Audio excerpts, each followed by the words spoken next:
April 1945. A makeshift field hospital in a ruined German village near the Elbe River. Private First Class Ralph Neppel lay on a blood-soaked stretcher, his legs shattered by machine gun fire, infection spreading through his wounds. The American medic shook his head grimly. Without immediate surgery, Neppel would die within hours. But American medical facilities were miles away. Moving him would kill him. Leaving him would kill him. Then the door opened and a German nurse entered, her Red Cross armband clearly visible, hands raised. Behind her, German medics carried supplies and surgical equipment. She spoke in heavily accented English. Her field hospital had been overrun. Her patients were gone, but she had supplies, equipment, and training, and she wouldn't let wounded men die regardless of uniform. The American doctor stared, then nodded. They had no choice. What nobody could have predicted was that within weeks, that German nurse would marry that American soldier in a ceremony conducted by a U.S. Army chaplain. Their story would become one of the war's most remarkable examples of how individual connections could transcend the hatred of nations at war. To understand how impossible their relationship seemed, you have to understand the atmosphere of 1945 Germany. The Third Reich was in its death throes. American forces were driving deep into German territory. Cities were rubble. Civilians were starving, but the fighting was still vicious. American soldiers encountered horrors that hardened them against sympathy.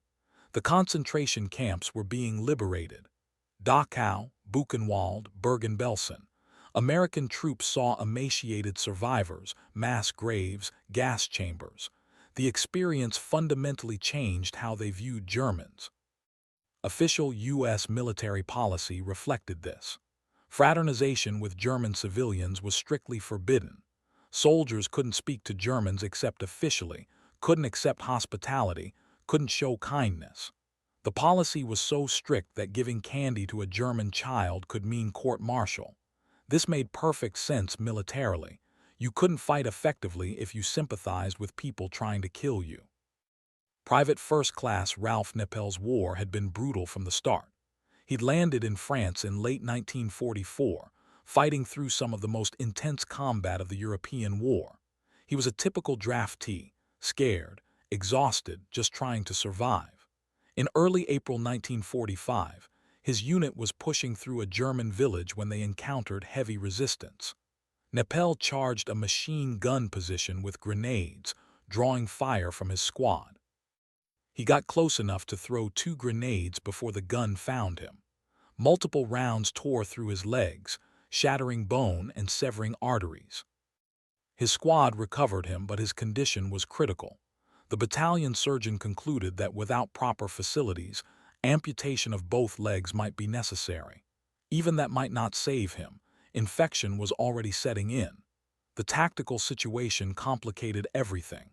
The village sat in contested territory. Moving Neppel risked killing him, but keeping him at the forward aid station meant he wouldn't get the surgical care he needed. That's when the German medical personnel appeared. They'd been operating a Wehrmacht field hospital when American forces overran their position. Most German military fled, but the medical staff stayed with their patients. When those patients were evacuated, the medical staff found themselves in American territory with supplies but no mission.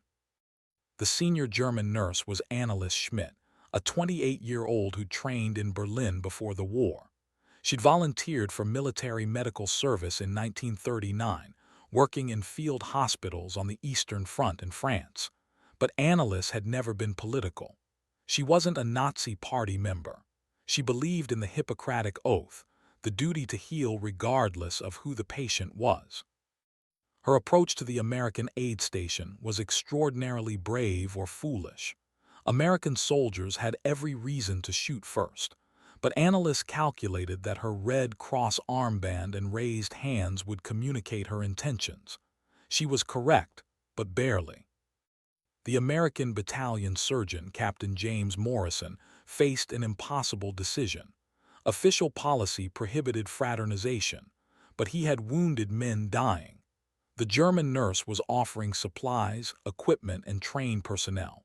He accepted her help and dealt with potential consequences later. The surgery to save Neppel's legs was a collaborative effort. Anneliese assisted Captain Morrison directly, anticipating his needs, managing instruments, monitoring vital signs.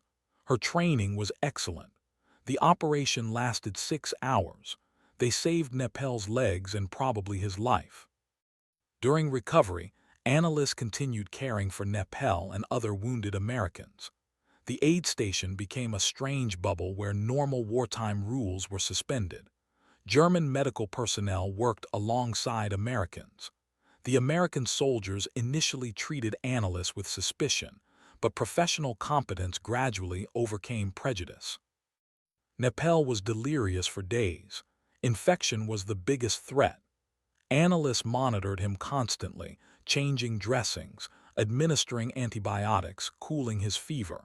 She probably saved his life multiple times by refusing to give up. As Neppel regained consciousness, he became aware of the German nurse caring for him. Initially, he thought she was American. When he realized she was German, his reaction was confusion rather than hostility. She'd saved his life. How was he supposed to reconcile that with everything he'd been taught? The conversations began tentatively.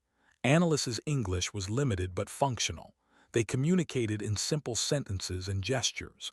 Neppel told her about his home and family. Anneliese told him about Berlin, her medical training, her life before the war.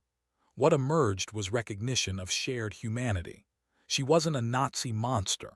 She was a woman who'd become a nurse to help people, caught up in her nation's war just as he'd been caught up in his.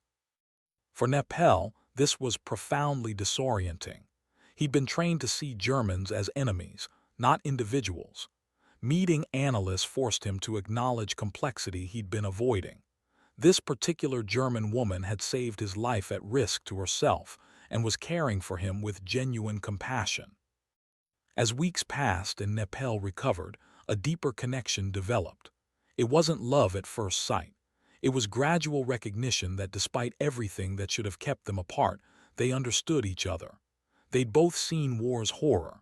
They'd both lost friends. Finding someone else who understood that created a bond that transcended nationality. By early May 1945, Germany had surrendered. The war in Europe was over.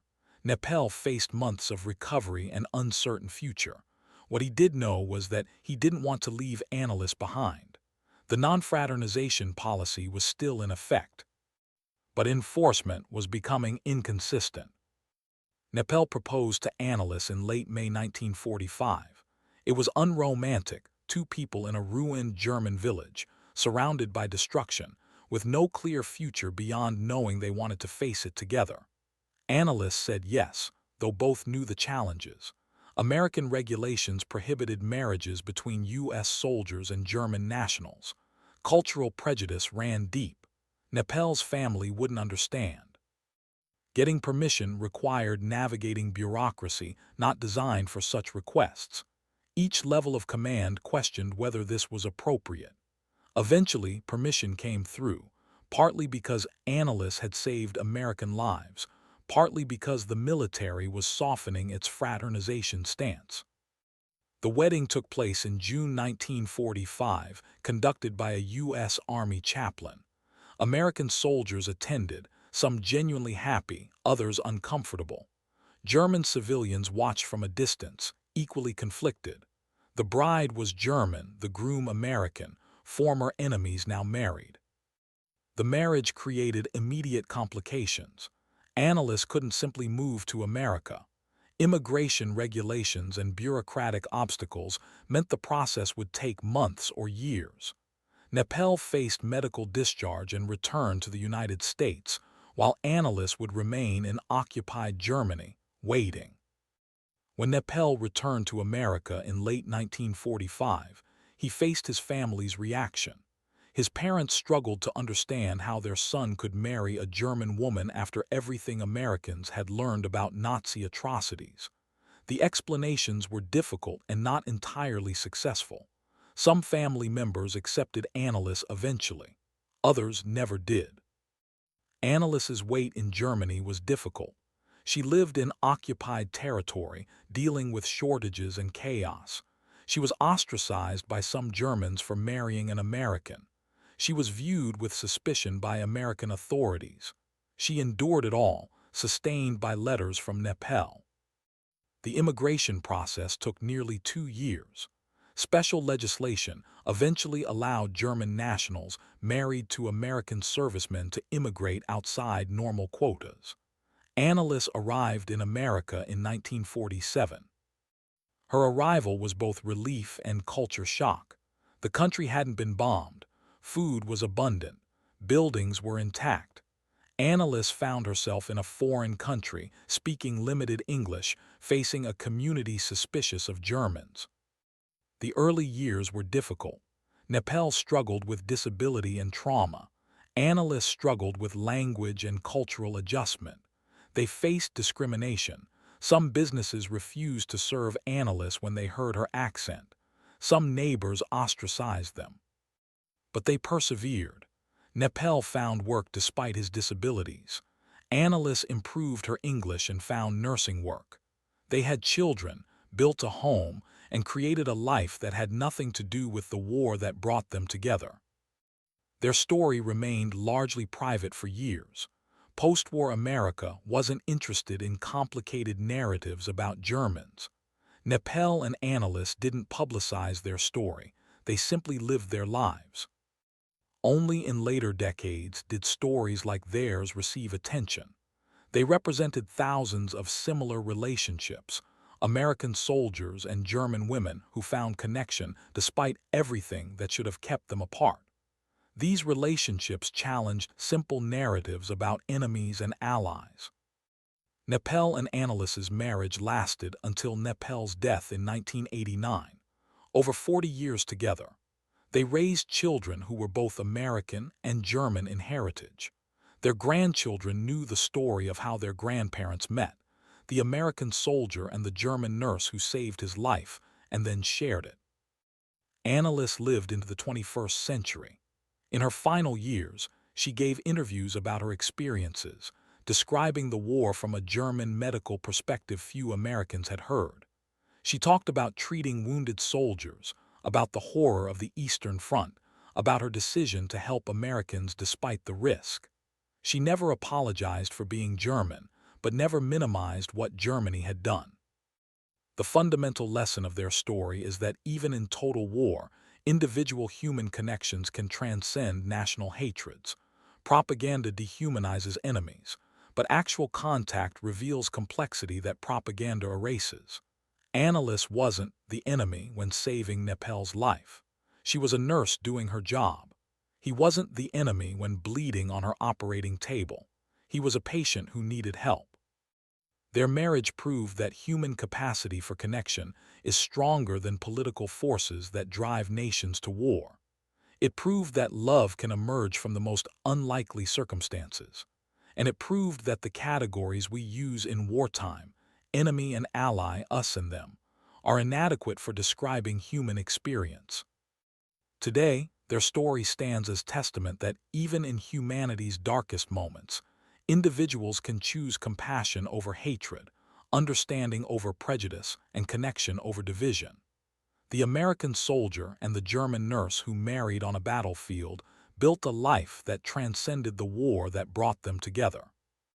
Their story reminds us that behind every uniform, every flag, every national identity, there are simply people trying to survive and find meaning in circumstances they didn't choose.